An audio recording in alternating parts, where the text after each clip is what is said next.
Steve Jones here with the Hardscape channel with my buddy Paver Pete. How are you, Steve? Nice Good, to see you. good. It's been a couple of years since I've seen you. It has. I haven't been out to Minnesota lately. Well, I haven't been out to the east with Yeah. Techo to do anything. Yeah, you were at one of our showcases a few years back. A couple of them, yeah, and it was great. Good. The Thank enthusiasm was fabulous. you. Yeah, we're gearing up again. So, yeah, we weren't able to come back out. It's just a money deal. You know, we're Yeah. still, the PaveTech side of what we do is, the industry's not back to where it was, at least for the Sure. for the trinket and accessory items and things like that. Well, I don't see it as that. I think there's a lot of value in the specialty tools that you guys have, the edge restraints that you have, and we work very hard at Techo-Bloc to educate people as to creating efficiencies in their labor and their crews, and I think PaveTech's a big part of that. Well, we're hoping, we've done our actual very first new hire in 5 years. Okay. But it's still only a part-time. Congratulations. They're in order. Yeah. Yeah. Well, it's been, we spent 5 years, losing people. Yeah. Yeah.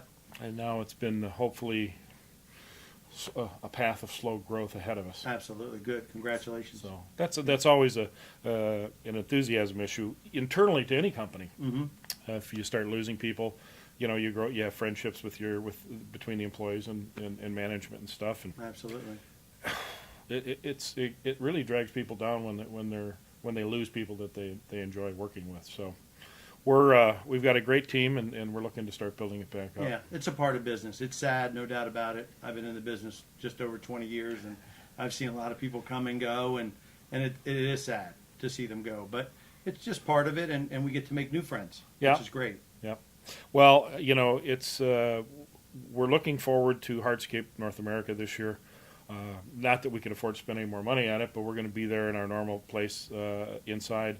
But the enthusiasm we saw building last year at last year's show is carried forward into sales for us this year. Right. So if the economy can keep a little bit of leg under it, we're hopeful. Yeah. And it's all about, a lot of it has to do with attitude and things like that. And we're hoping that the things that we come forward to keep people efficient so they can actually keep a few more of those dollars that they're having to earn.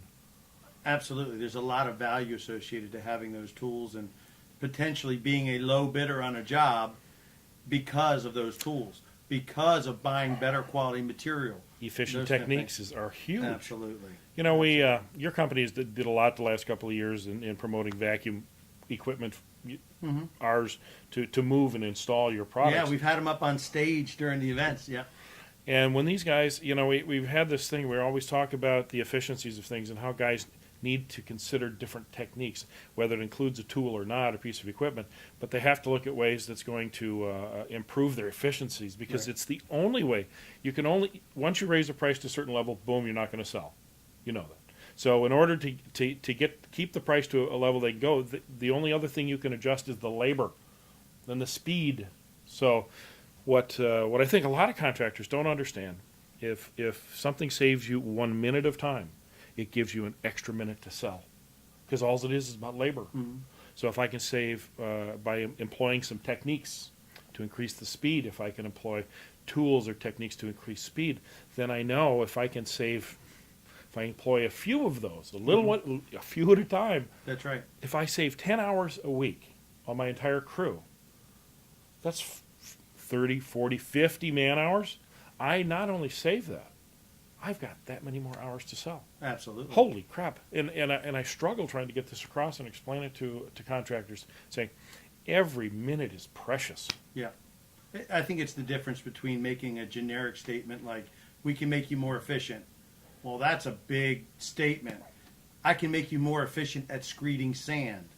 I can make you more efficient at laying, at marking, at cutting. So you dissect the project and you make one statement at a time. Yeah. I can't make, with my experience in accounting and being in the industry for 20 years, anyone more efficient at the overall job. But I can help you one step at a time. Perfect way to describe it, because and I think sometimes that scares people off, is that when you go visit a site, and you visit them all the time just like I do, and you kind of go, oh boy, I can help you, but they don't.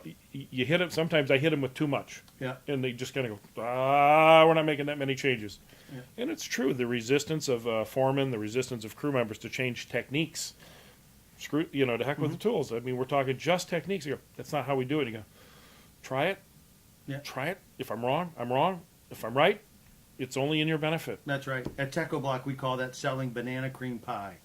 Instead of trying to sell them a dessert menu, Yeah. where there's a lot of options and it's easy to say no to a dessert menu, but it's harder to say no to banana cream pie if you like banana cream pie. Why are you looking at me, and Pete? if- Why are you yeah. looking at me? So, I mean, it just, go out there and sell them that one thing that increases their efficiency, or that one product, like in our case, some of the precast stepping stones or Those are steps. huge. Yeah, or the Aberdeen, the large scale slabs we vacuum set, right? You say, wait a minute, that's going to slow me down 30 by 30.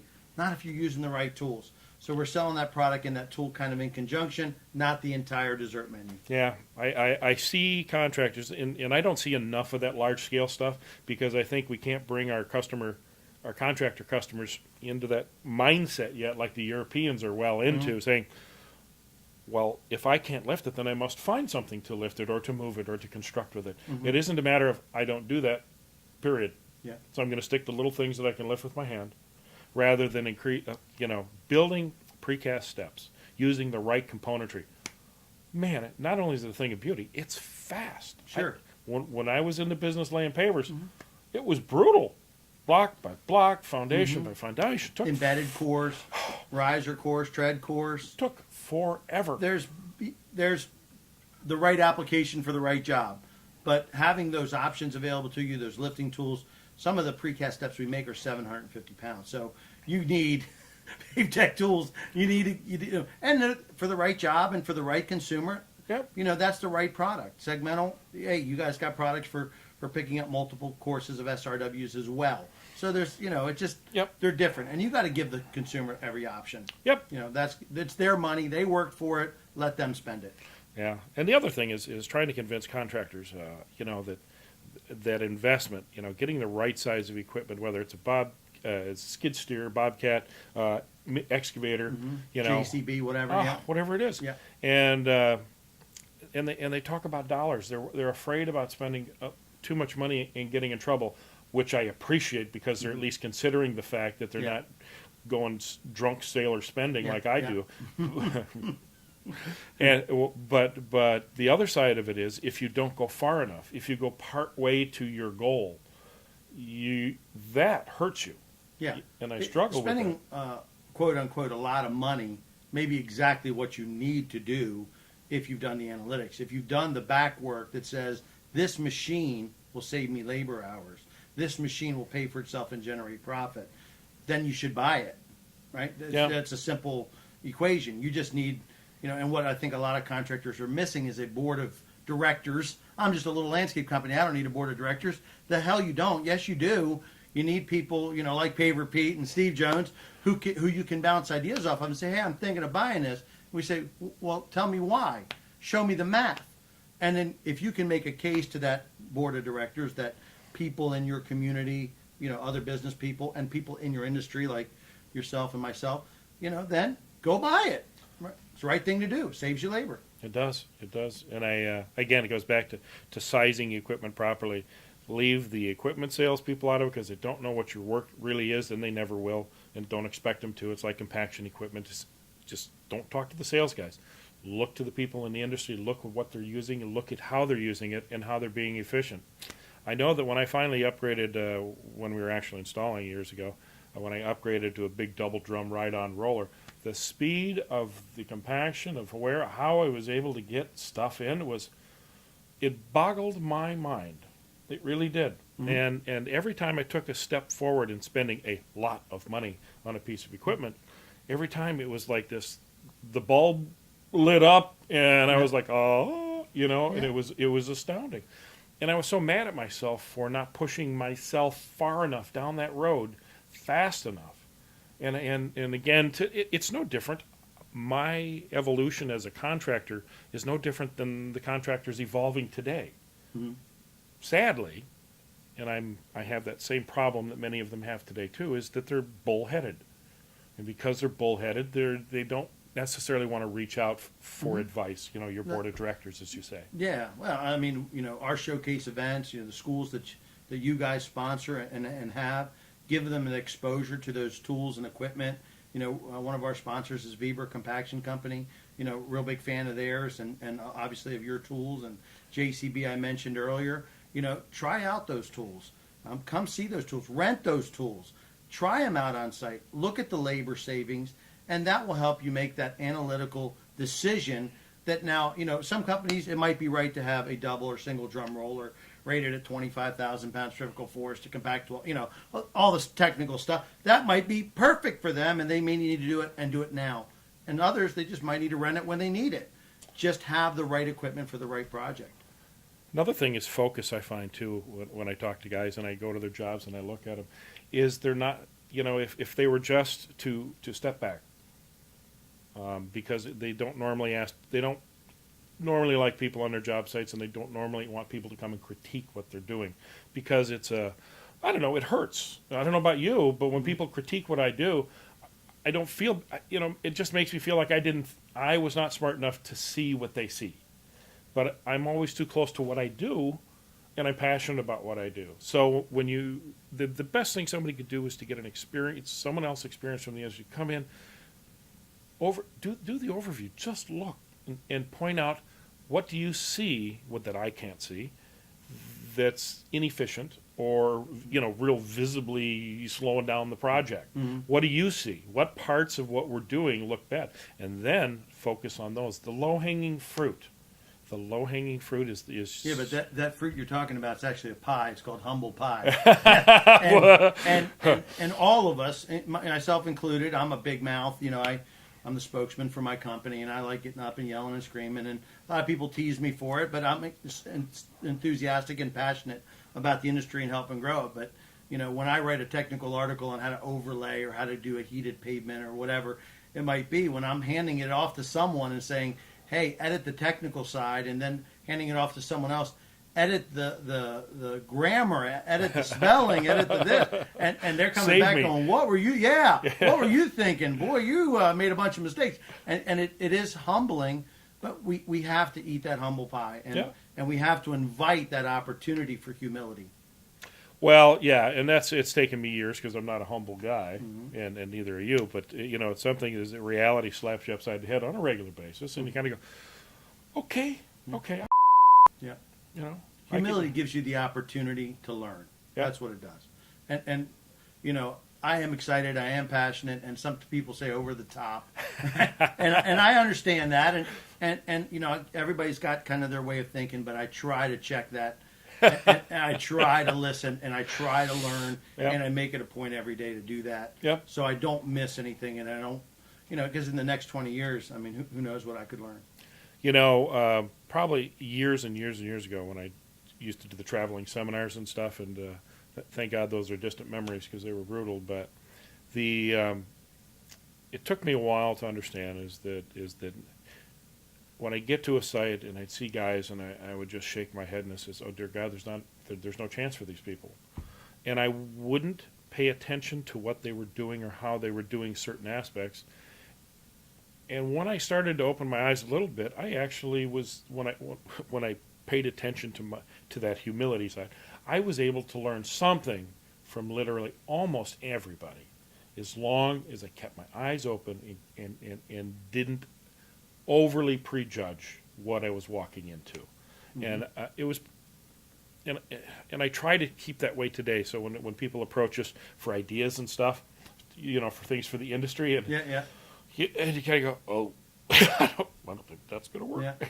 I remember those days of your traveling, the Paver Olympics and all this kind of stuff that you guys used to do, and I remember how low the level of education was because I was part of it.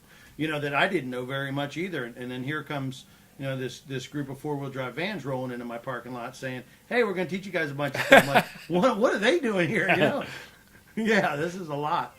So, but I think we're all moving forward, with that learning curve and keeping our ears and eyes open in this industry, because the doubling every 5 years of interlock, the doubling every year of permeable pavements, and we need to keep our ears open. What we're hearing now about permeable pavements, Yep. You know, might not be what we're hearing in 3 to 5 years, because that's how it was with interlock. Well, I can tell you what, the permeable pavements and, you know, going on to mechanical installation, that's a pretty astounding thing, because I'm, you know, all of my friends in manufacturing, all of my friends in mechanical installation, it's been a brutal struggle to get that going in North America. Permeable paving has finally started to catch on, thanks to the likes of Bill Schneider and others. Mm-hmm. And those companies are starting to do some really, really big work. And don't know where it's going to go, because I know there's companies without, because some of these permeable jobs are huge, 500,000, million square feet. And people are trying to bid them because they think I'm going to do the big one. Mm-hmm. And if they're not careful, it's going to kill their company. So I always worry that, and as a contractor, I wanted to reach further in Yeah. each and every time. But you don't need to worry, because that's going to happen. Oh, yeah, oh, yeah. Yeah. Oh, It's yeah. going to happen. There's going to be a lot of small and big installs that are done wrong, Mhm. just like SRW, just like interlock. And, you know, we're due for some catastrophic failures in the industry, and some really good people going out of business, because, True. you know, Adam Smith was right, and there's an invisible hand in economics, and that's just going to happen.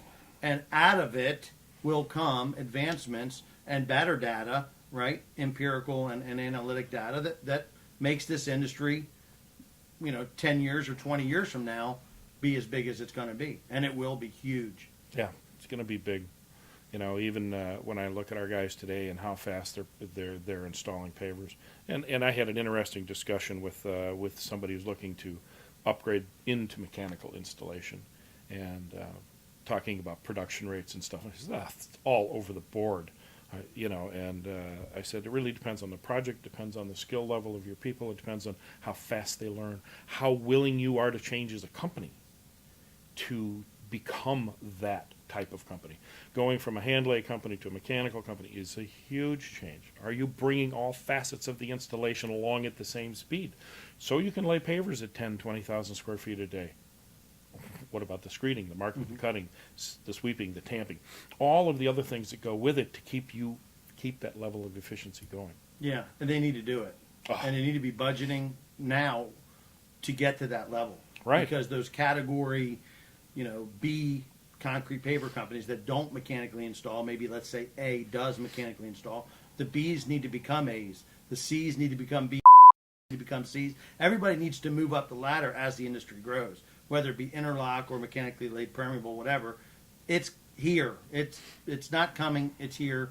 You need to do it. I mean, our largest permeable project that was installed by a contractor was at our yards, just over 400,000 square feet, permeable mechanically installed. It's going to save our company, even though it's our own yard versus asphalt, which we've typically done. You know, it's going to save us a tremendous amount of money and gave us more usable space. Oh, yeah. The math made sense for us to use our own product at our own facility.